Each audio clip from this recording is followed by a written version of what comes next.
Hello, everybody, and thank you for connecting to the class. Today is Thursday, and we continue with the free classes in the morning.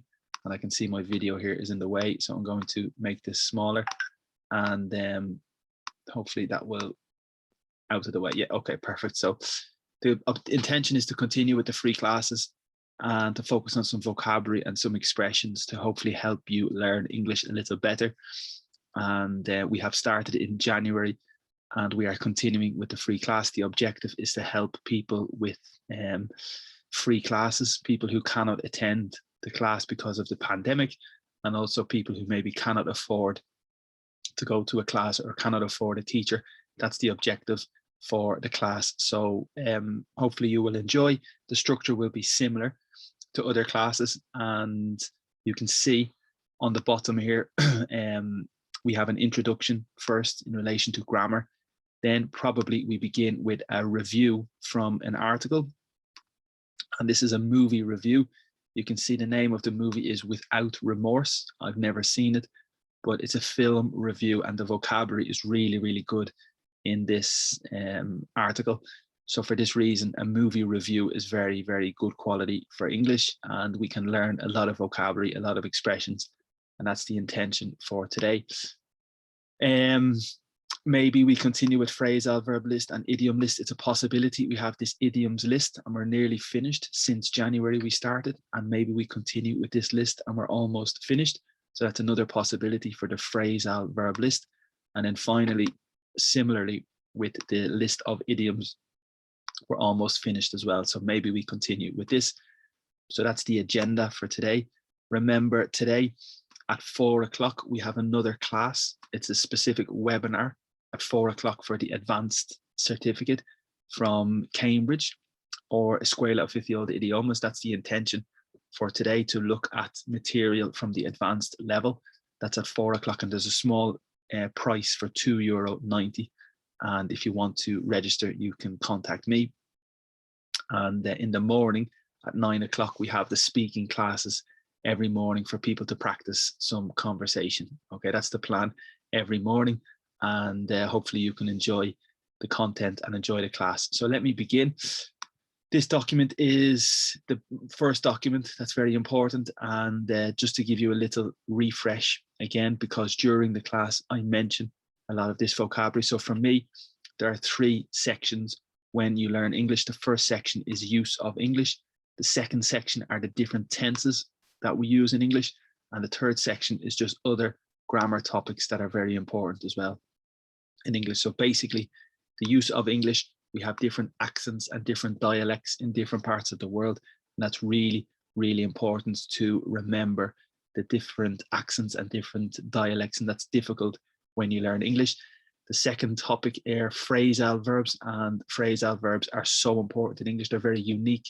They're a combination of a verb and a preposition, and it's possible a second completely different significance. So phrasal verbs are so important, and we have maybe thousands and thousands of phrasal verbs, but we use phrasal verbs every moment, all the time, and they're so quick. So for me, they're a big, big area to master and to control. And during the class, the objective of the class probably is to focus a lot on the phrasal verbs in particular. Similarly, idioms are expressions that we use as well in English, and they're very common in movies, in series, in conversations. So idioms are a big focus of the class as well, and we have thousands of idioms as well. And finally, conversation. It's important to try to practice your conversation regularly, and also I try to help with pronunciation. During the class, I try to help with some specific words that are difficult for pronunciation. The tenses. So when you speak in English, when you learn English, you need to be very familiar with the different tenses. For example, do we speak in the present? Do we speak in the past, or do we speak in the future? So at the beginning of the class, it's important that I introduce a little the different concepts of the tenses. For example, present simple, past simple, and future simple. The past simple is difficult because we have a lot of irregular verbs in the past simple, and this is very, very difficult to remember all the past simple, present simple, future simple. We have the present continuous, we have the past continuous, and we have the future continuous as well. That's another structure. And then finally, we have the perfect, present perfect, and past perfect. Okay, also we have the future perfect. So you need to have a good understanding of all the different tenses. That's really your first objective when you learn English. It's necessary you understand the different concepts in relation to the tenses. Similarly, we have the infinitive. So the infinitive is basically the foundation or the base of the verb, and it's typical preposition to go, to eat, to have, to drink, to jump. That's the infinitive. And during the class, I mentioned frequently the infinitive, also conditionals. So in the book, the conditionals are very, very complicated. They're very heavy with the theory in the books in relation to grammar for the conditionals.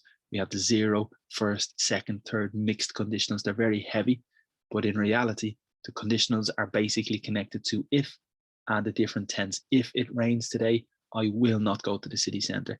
If I had spoken to my friend, I would have mentioned his job.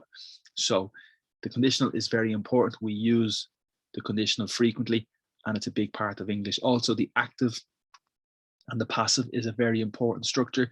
Basically, the active is the subject, the verb, and the object. I drink the coffee. And to create the passive, we change the position. The coffee, introduce a verb to be, plus the participle. The coffee is drunk by me. Okay, so that's an important concept as well. And during the class, I try to identify the impressive structure of the passive. Okay. Grammar, some grammar topics you need to be aware of are the nouns, and every noun you need an article. In English, we have 2 articles, indefinite article a and a definite article the. So for example, a bottle or the bottle. Okay, so that's the article, the noun. The adjective, the function of the adjective is to describe the noun.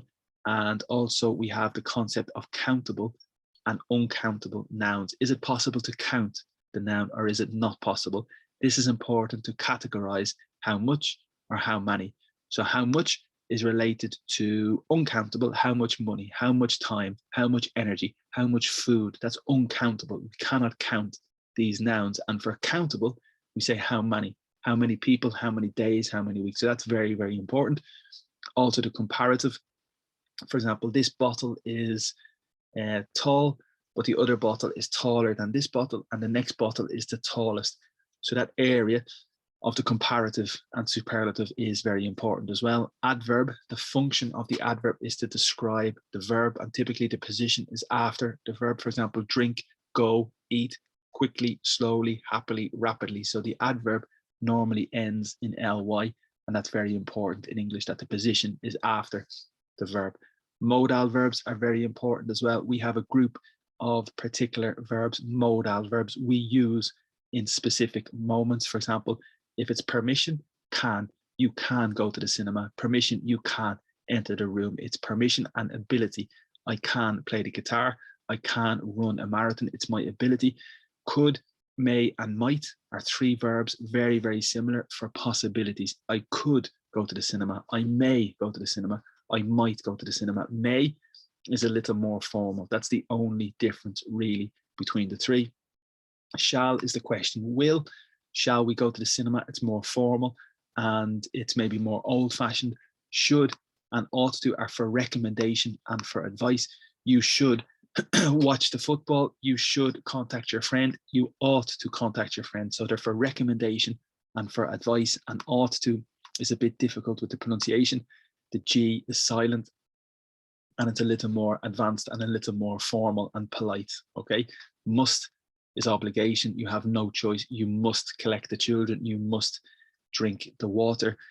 It's an obligation and it's the same as have to. Okay, so modal verbs are a big part of English. Similarly with prepositions as well. Prepositions are very small words and we use prepositions in relation to movement, in relation to direction, and in relation to position. For example, I speak to you. I look in general.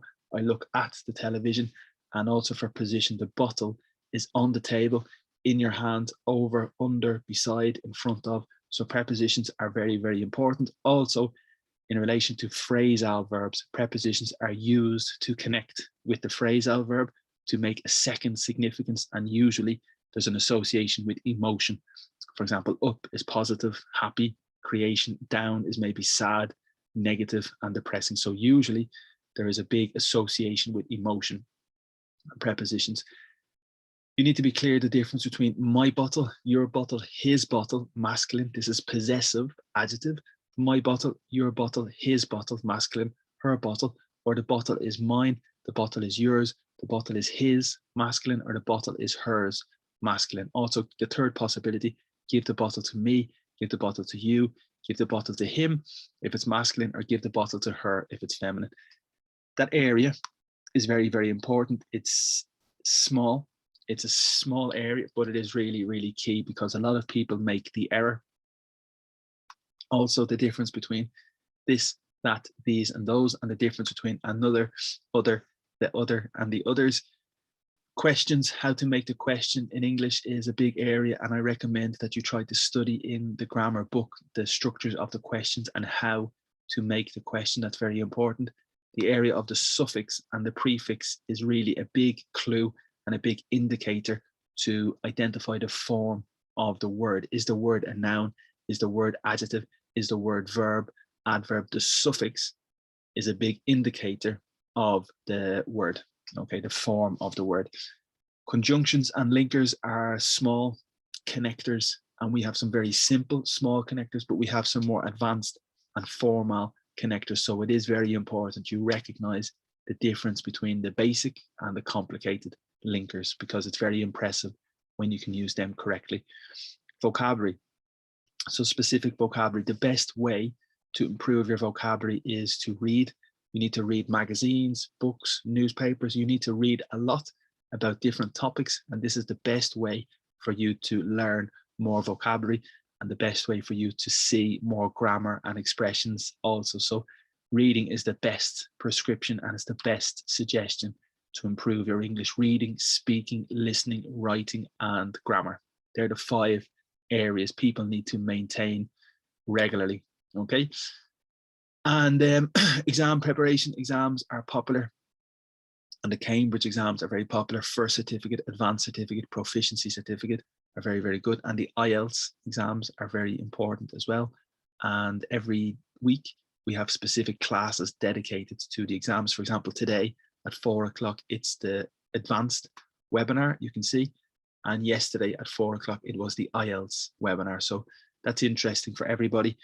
And it's good, just a good way to learn English anyway. So it's not just exercises from the exam. It's a good way in general to learn more vocabulary and maybe practice some more speaking. So that's a possibility if you want to join.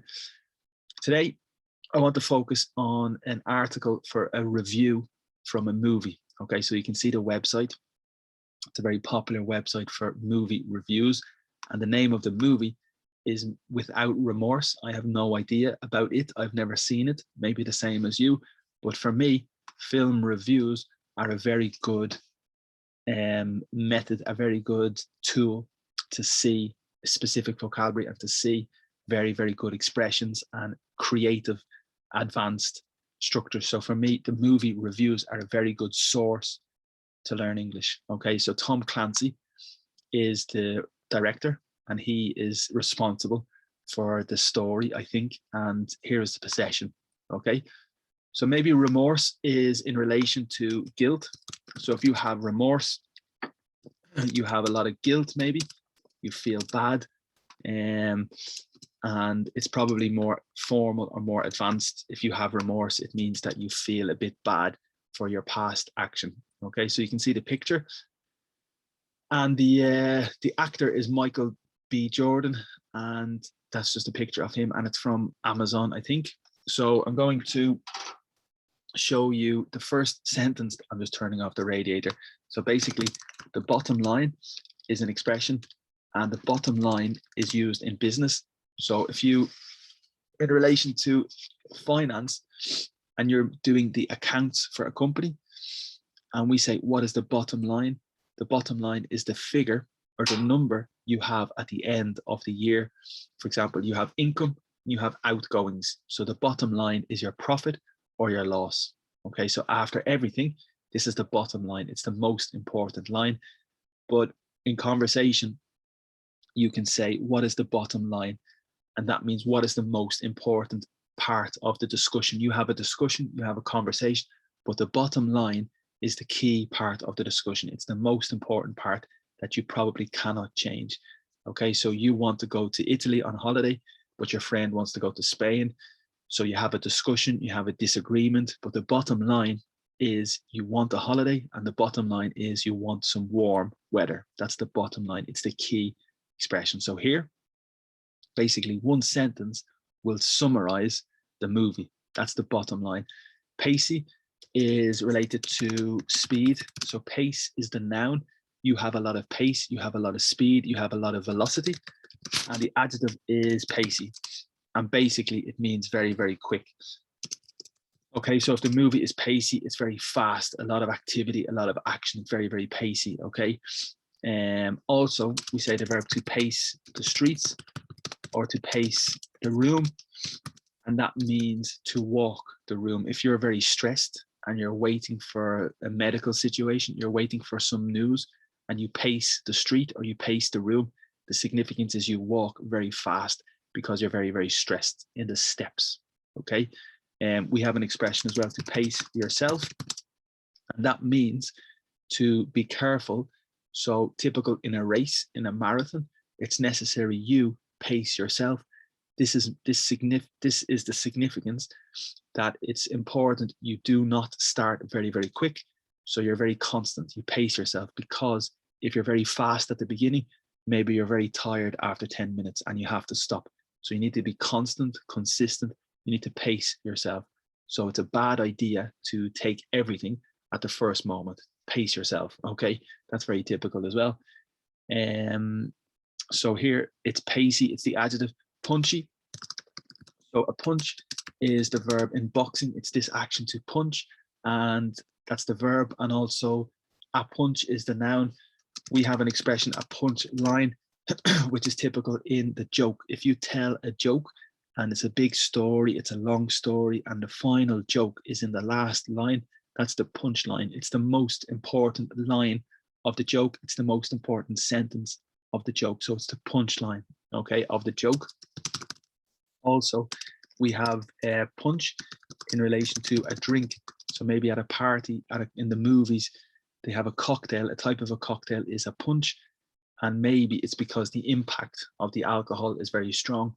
And in relation to the movie, it's possible an adjective punchy, and that means it's maybe a lot of impacts in your, it affects you, or it strikes you, or your impression. It's very punchy, a lot of maybe striking, as I said, a lot of action, a lot of important moments, okay?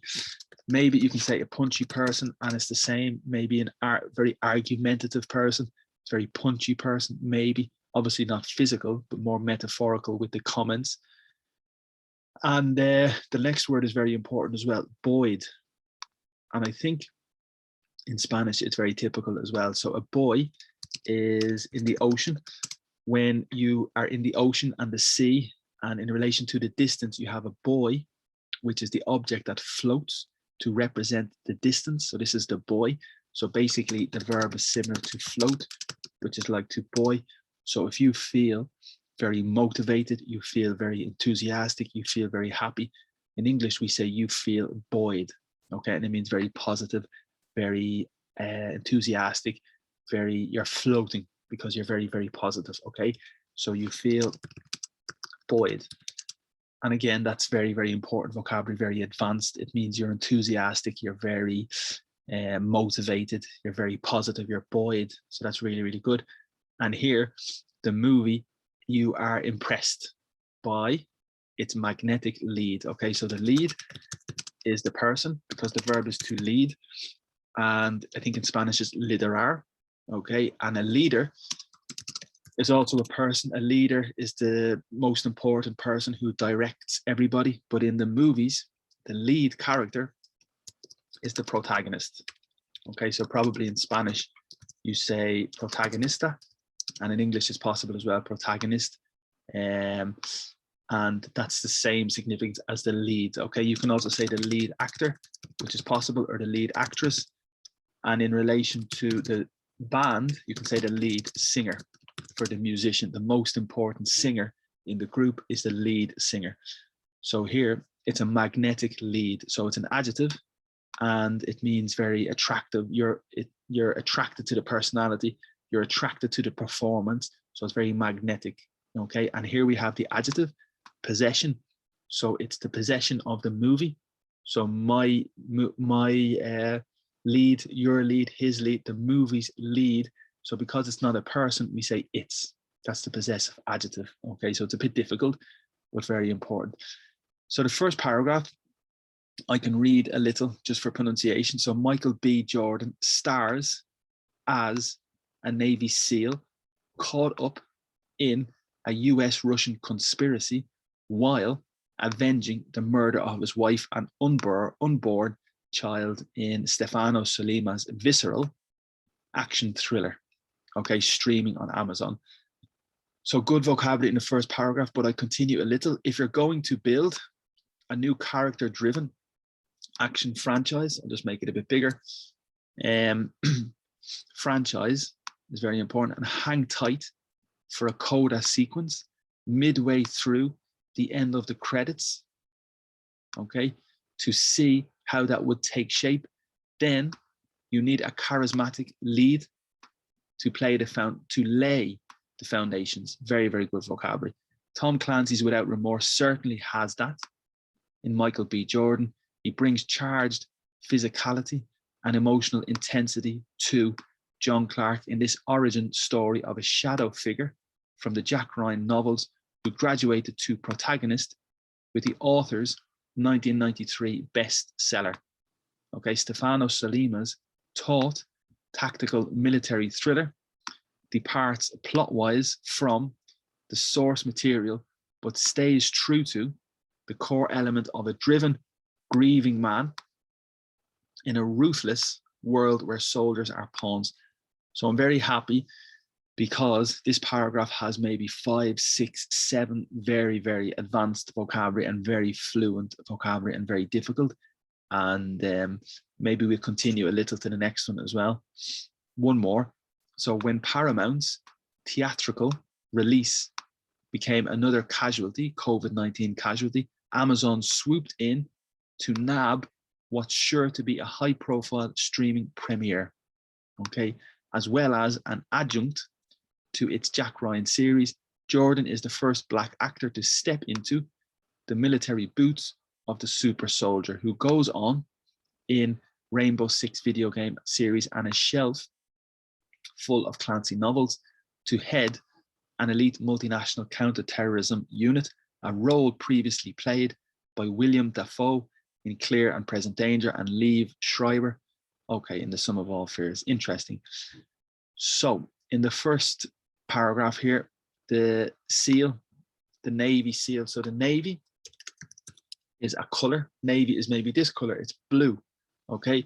But in the military in the United States, the Navy is the army on the sea. For the boats, the sailors, that's the Navy. Okay, so the Navy is the military on the ocean. Okay, so I think every country has a Navy. And here it's part of the water, the army on the water, and a SEAL is specific vocabulary for the specialist soldier in the army, the specialist soldier who is very highly trained, is a specialist in training or performance. He's maybe the most elite soldier is a Navy SEAL. Okay, so they have special missions to maybe assassinate, to kill, or they need to be very, very highly trained and very professional and a lot of detail. So the SEAL is maybe the most elite soldier in the army. And here is a very important phrasal verb, caught up in. Okay, so the verb is to catch. And obviously with the ball, you catch the ball, but we have a phrasal verb. If you catch up with your friend, that's very clear. And that means you catch the latest news. So you meet your friend to receive the latest news. So you catch up with your friend, number one. But in a different situation, we say you are caught up in traffic. So this is very typical. This means the traffic has caught you, so you cannot move, okay? Because the traffic has captured you, so you are caught up in traffic and you cannot escape. So it's typical maybe with the spider and the fly. So the spider creates the web and the fly is caught up in the web. So it cannot move and it cannot escape. So that's very, very important. And in this sentence, it's the conspiracy. So the soldier is involved in the conspiracy and he cannot escape from the conspiracy. So he's caught up in a problem and he cannot leave. He's in trouble, basically, is the synonym, I suppose. So very, very good vocabulary. Caught up in a delay, caught up in a problem, caught up in trouble. It means you cannot move. You're captured in this sense. Okay, but remember, a seal is also an animal. So it could be the military, elite military. But also it could be an animal. I think in Spanish, un foca. So it's maybe an animal.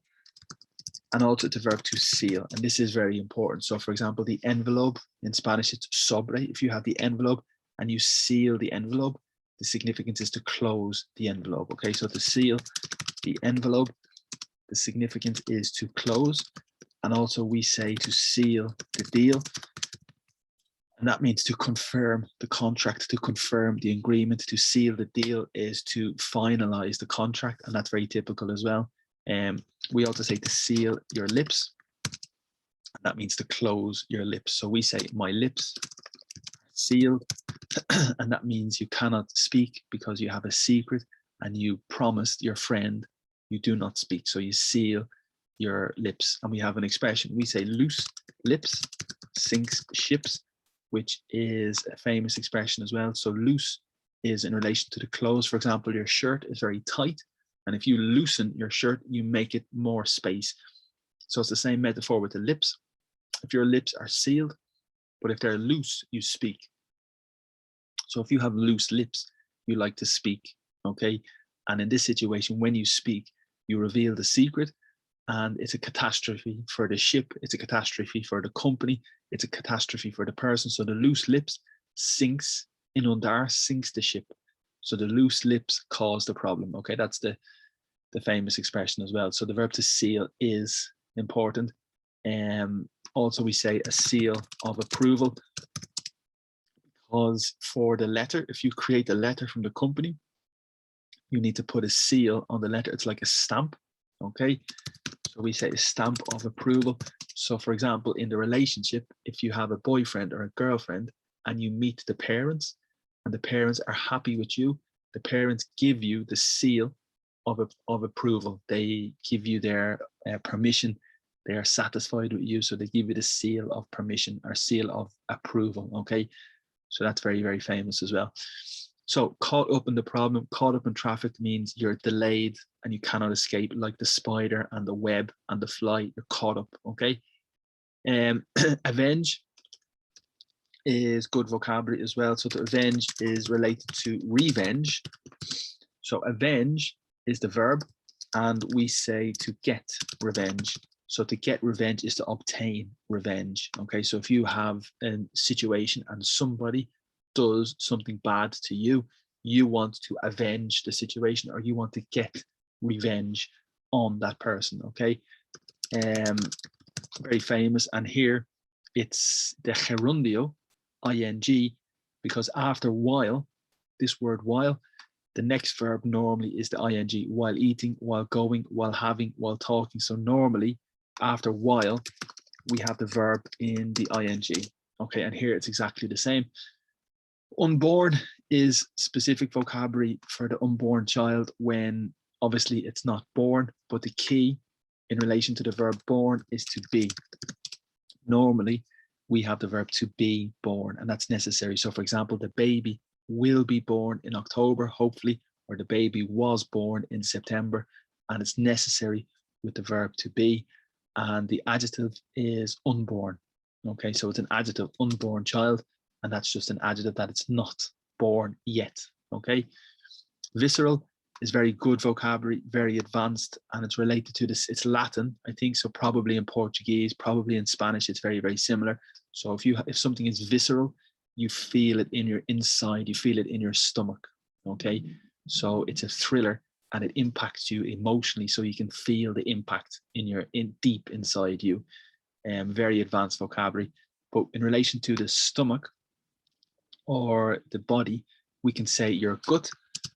So your gut is the part of the stomach where you process the food, I think, and normally it's your instinct. So if you feel something like your intuition, it's your gut feeling. Okay, so your gut feeling is almost like your instinct inside your stomach.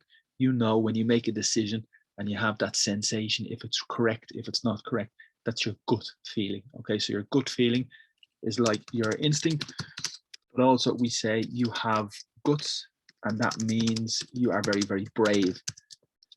So if you have a lot of guts, you are very, very brave and you're very, very strong because the situation is difficult and you continue. So you have guts, okay? Also, we say to gut the fish, which means to remove the stomach from the fish. So to gut the fish is to remove the inside from the fish so you can cook and you can eat the fish. So to gut the fish is to take the stomach out before you cook the fish, okay? And then also we say I am gutted, which is very famous, and it represents disappointed. So you apply for the company, you apply for the job, and the company reject you, and you're devastated, you're very, very sad, you are gutted. So emotionally, all your emotions are gone. So that's very, very famous. You are the disappointed. Okay, so that's really typical. If a person is gutted, they're very, very sad, and the situation is gutting. Okay, also, we have a gutter, which is completely different in the house. When it rains all the time in Ireland, when it rains, you have the gutter, and the gutter is the object, like the pipe that collects all the water. So it's the area that collects all the water, that's the gutter, and it goes down another pipe, another gutter, okay? So in a metaphor, we could say you are in the gutter, and that means you are in the bad area, the bad quality of ground, the disgusting, the dirty area. So maybe an expression, your mind is in the gutter, and that means that your mind, you are thinking very, very bad, or you're thinking, it could be funny, but you're thinking maybe a dirty joke or a bad joke, and your mind is in the gutter. So it's not good, it's a bad joke, okay? It's a little informal, but it is very, very typical. And that's related to visceral, it's instinct, it's your gut feeling. And then a thriller, of course, is important. So the verb is to thrill. And we have a lot of expressions with the thrill. We say, how do you get your thrills? And basically that means the verb to thrill is to excite, okay? So it's almost the same as to excite, it's more advanced maybe. So for example, the football match thrilled me. It made me very excited. I was very enthusiastic because I watched the football match. Then we can say also, I am thrilled. And the significance is very, very delighted and very, very happy. Okay, so if you're thrilled, you are really happy, you are delighted. Okay, and then in relation to the expression, how do you obtain your thrills? That's like excitement. What do you do for excitement? Do you watch a movie? Do you drink coffee? Do you travel? Do you bungee jump? Okay, so what do you do for your thrills? And that means what do you do to enjoy your free time? Okay, but the movie, the type of movie, we say a genre. So a genre of movie is a type of movie, not exactly gender, because gender is for man or woman. That's for people, we say the gender, but for the type of movie, we say genre. So probably it's a French word. So what's your favorite genre of movie? What's your favorite type of movie? Okay. And a thriller is one genre of movie. It's one type of movie. And it could be very exciting, very dramatic. It's a thriller. Okay. So it is important, and you can see all the possibilities. And also the verb to stream. Again, we have a lot of vocabulary with the stream. Originally, the stream is like the river. It's the small beginning of the river is the stream. So the verb to stream is like liquid or like the flow. So you stream the television, you stream the class, you stream the football, and on Netflix or Amazon, you stream the movie. Okay, and remember we have mainstream, which is principal, the most important topic, for example, mainstream music.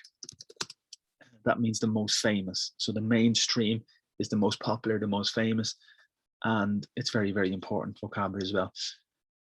So the next paragraph, remember going to, so it's a question if it's the conditional. If, it's obviously important in English. Going to is the future. The verb is to build. So if you're going to build in the future a new character driven, so that's an adjective. So driven is very important. If I say to you, you are very driven, and that means you are very motivated. Okay, so if you are very driven, you are very motivated, you're constantly moving. And here the franchise is directed, or the franchise is the most important part of the franchise is the character. Okay, so it's character driven. Good vocabulary, little creative. Franchise is important as well. I think it's very similar in other languages as well. So for example, McDonald's, Starbucks, Burger King, Kentucky Fried Chicken, they have all franchises in different cities. So a franchise is one company that is representing the big name or the big brand. So Starbucks is the brand, and we have a franchise in O'Connell Street. We have a franchise in the city center. We have lots of different franchises. So they're independent companies related to the big brand, the same product, the same service, and a franchise is possible in a movie. For example, Batman is a franchise, like a trilogy, or a lot of different movies is a franchise of movies. Hang tight is difficult, so it's very, very good fluent vocabulary, and it means to wait. So if you need to hang tight, the significance is to wait. Obviously, the verb to hang is colgar in Espanol, hang up the telephone, hang your jacket. We have a lot of possibilities with to hang. Okay, so we say to hang up the telephone, and that means to finish the call, because the original telephone, you hang up the telephone. Your jacket, it could be hang up your jacket. At the end of the day, when you enter the house, you hang up your jacket.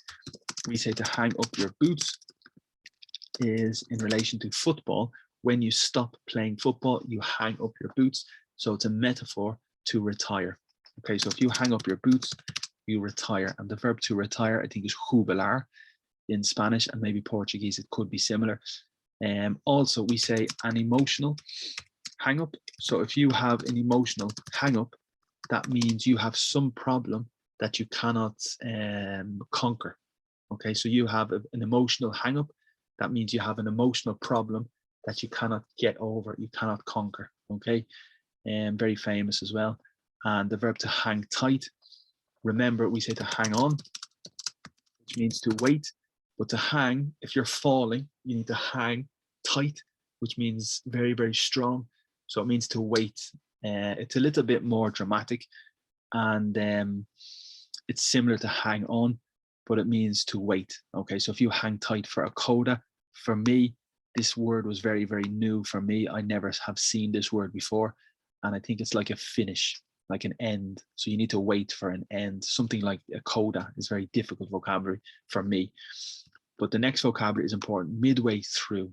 Okay, mid is like middle, way is like the journey, and through is a través.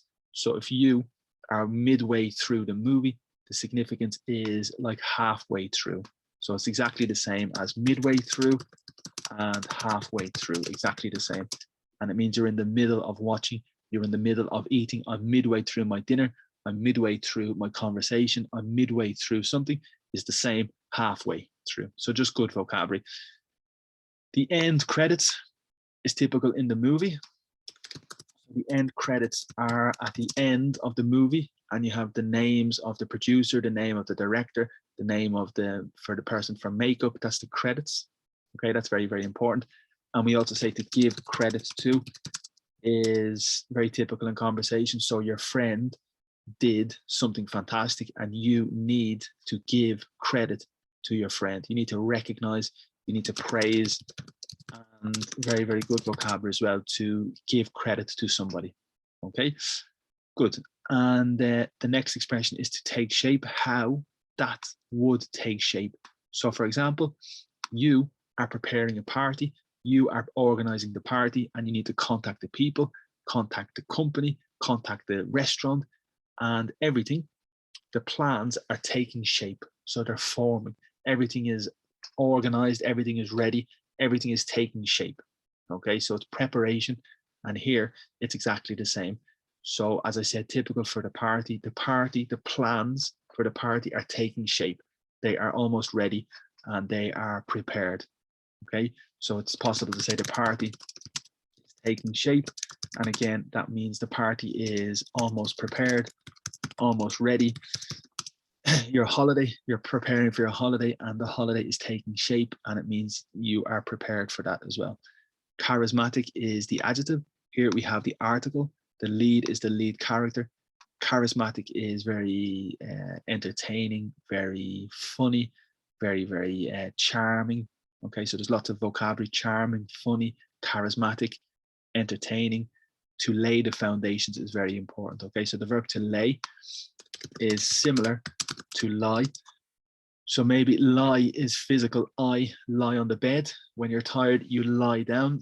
And then lay is when you lay something. So for example, the baby, I have the baby and I lay the baby on the table. And that means to put the baby on the table. Okay, it's very good. So in relation to foundations, that means to put the foundations. So when you build the house, you construct the house, you need to lay the foundation, you need to put the foundation. But this is possible as a metaphor in a relationship or a friendship. You want to lay the foundations, you want to do the work to prepare everything and to make sure everything is good. So you lay the foundations for the future. So it's like preparation again. Very good vocabulary. We can also say to lay your head, which means maybe to go asleep. Or yesterday we saw the phrasal verb to turn in, and that means to go asleep or go to bed. So to lay your head means to put your head on the pillow.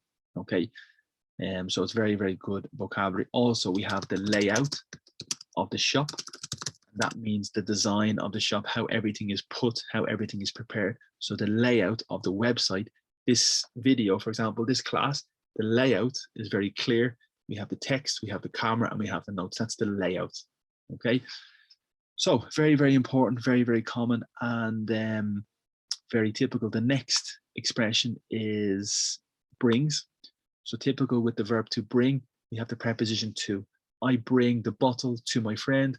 I bring the food to my dog. So bring with the preposition to is very important. And here you can see the connection. So he brings. Charged physicality is difficult adjectives, and charged is the adjective. It means a lot of energy. Okay, so it's a lot of movement, a lot of energy, and physicality is the substantivo. So it's like energetic and physical. So that's what he brings to the character. The actor brings this personality or brings this characteristics to the character in the movie. Okay, emotional is the adjective and intensity is the substantivo. And here you can see the ty, and that represents the substantivo. For example, reality, intensity, physicality. So the suffix sometimes is a very big indicator for the form of the word, and here it's the noun. Okay, a shadow figure maybe is possible, like a very negative, dangerous person, but normally we say a shadowy area.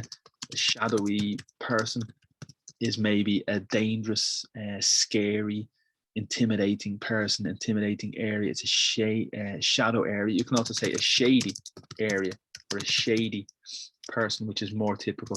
It's like something a bit suspicious. Okay, if it's a shady person, it's a bit suspicious. And the shadowy person is maybe the same. But you can say you are a shadow of yourself. And that means you are not the same person as before. You're only a small piece of the previous person. Okay, so for example, maybe the COVID. So before COVID, the person is very healthy, very happy. And after COVID, the person is not the same. They're a little bit weak. They're a little bit less energy. So they're a shadow of themselves. So they're a small piece of what the original person was. Okay. So here, I think shadow figure is maybe this context, it's maybe negative, but also in work, you can shadow somebody, and that means that you follow somebody. So if you're the boss and you're trying to train or trying to teach the other person, this person can shadow you. So they follow you everywhere to learn. Okay, so to shadow somebody is like to learn from that person. Okay, and another expression we say, you are afraid of your shadow, and that means you're afraid of everything. So even when you see your shadow, you're afraid. So you're afraid of your shadow is a very important expression as well. And yeah, there's probably more expressions in relation to shadows, but here, this is important. The next vocabulary is a bestseller. So the author's is possession, the writer's 1993 bestseller. So it's probably understandable. Remember, the verb is to sell. Past is sold. And we say a sale is the noun and a seller is the person. Okay, so if you are a seller, you're maybe selling something. You sell food, you sell clothes, you're a seller. But in relation to a book, if you have a bestseller, this means the book sold the most. So it's the most important book. It's the most popular book. It's a bestseller. Okay, so that's very, very important. In the company, the person maybe is the best seller, and that means this person sells the most products. But in relation to a book, the book is a bestseller. The significance, the book is the most popular. Okay, taught. So here we have the person, Stefano Solimas. Taught is adjective. Tactical is adjective. Military is maybe noun, but the key noun is a thriller. So it's like a movie. So his tactical movie, his military movie, or his taught. So that's very, very difficult. Remember, the verb is to teach, and the past is taught. So it's completely different. That's a completely different verb. And the other adjective is taught in relation to rope. So if you have the rope, for example, the cable. So I'm going to show you an example, a real demonstration. So if I can fix it. So for example, this is the cable, and now it's maybe loose. Okay, or we say slack. Slack on the rope. So that's the rope slack. So especially here, this is the slack. But if it's taut, that's the significance of taut. It's very tense and very strong. So this is the metaphor for the movie. If the thriller is very taut, it's very tense, it's very dramatic, it's very serious. So you can maybe say the person is maybe taut, very advanced, so be careful, but the significance is a lot of tension. Okay, the atmosphere was taut, and that means a lot of tension. Okay, so it could be like tension, nervous maybe, but more tension and serious. Okay, departs. So the verb to depart is when you leave, and obviously that's typical with the plane, you depart, but in relation to the theme of the movie and a story, you depart from the story, so you change direction. That's the significance here. The plot is very, very important. So in Spanish it's la tema. Okay, so the theme of the movie, but in English we say the plot of the movie also. So there's two possibilities, the theme or the plot. So the plot is the story. At the beginning, everybody is happy. In the middle, there's something dramatic. And at the end, people are very happy. So that's the plot. Okay, in English, we say to lose the plot. And that means to be very angry and to be out of control. Okay, angry and out of control. So if you lose the plot, you lose your direction. Okay, and that's very, very famous when somebody is maybe very angry. They lost in the past, they lost the plot. And then wise is like in relation to the plot. Okay, for example, how are you? And you say job wise, I am very happy. And that means in relation to my job, I am very happy. You can say house wise, I am looking for something. Okay, and that means in relation to the house, in relation to the job. Very interesting vocabulary and a bit tricky as well. So here in relation to the plot is the significance. Plot wise is in relation to the plot. We say also time wise, how are you time wise? And that means how are you in relation to time? Okay, are you late? Are you early? And that means in relation to time. Okay, very fluent, very, very advanced, very typical in fluent conversation. And the last two, we have three more very important vocabulary. Okay, so here, grieving man is the adjective. The verb is to grieve. So when you are sad, when somebody dies, for example, your dog or your animal or your pet or somebody dies, you feel really, really sad and you need time to express your sadness. So you need to grieve. So to grieve is when you express your sadness in relation to death. Okay, so this person is grieving, they're in pain because somebody has died and they are feeling this strong pain. Okay, so grieving is related to death, and it maybe means to feel sad when someone dies. Maybe stronger than sad. It's not, it's very, very strong. So it's specifically related to death and the grieving man. And the next word is very important, ruthless. Really, really good vocabulary. So of course we have a root, which is completely different. Root of the hair. Okay, we have the roots of your hair. We have the roots of the tree. We have the roots of the family. And that means your connections in your family, the family roots. We say the root of the problem. We say to root out the problem, and that means to remove, like the plant. If you root out the plant, you take everything. So if you have a problem, you need to root out the problem. And the same concept, if somebody is in bed, for example, the teenager is in bed and you need to root the teenager out of bed. So you mean you need to physically take the person out of bed. So that means to root someone out of bed. You can also say to root for someone, and that means to support. Okay, so very, very interesting word, to root for. So I'm rooting for you, I'm rooting for the team. It means I'm supporting. Maybe every part of you is supporting the team. Okay, and the other word is completely different. A ruthless person means a person with no emotion or no sentiment. So very, very bad person. So for example, the manager needs to remove people from the company. The manager needs to fire or to sack, okay, to fire or to sack a worker, and there's no emotion. So the manager says, sorry, you have no job, you have to go. So there's no emotion. It's very strong, very severe, and we say ruthless. Maybe it's negative, but on the other hand, maybe it's the reality. Okay, so here it's a ruthless world. So there's no sentiment, there's no emotion. It's just very difficult world, very hard world. And that's the significance here in this sentence. And then the final expression is the soldiers are the pawns. So when you play chess, is in relation to the game chess. You have the game chess, you have the king, you have the queen, you have the tower, you have the horse, and the pawns are the little soldiers in chess. Okay, so the pawns are the little soldiers that you move. So the king maybe directs the pawns, and it's probable that you will lose the pawn. So it's like an experiment.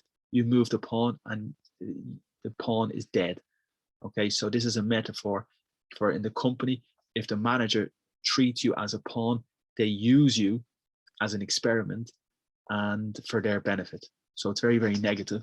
And here the soldiers are pawns. So the soldiers are positioned in different places, and maybe they have a lot of damage, a lot of danger, but they're only pawns because somebody is maybe experimenting with them in a negative way or using them, taking advantage of them. Okay, so it's really, really good vocabulary.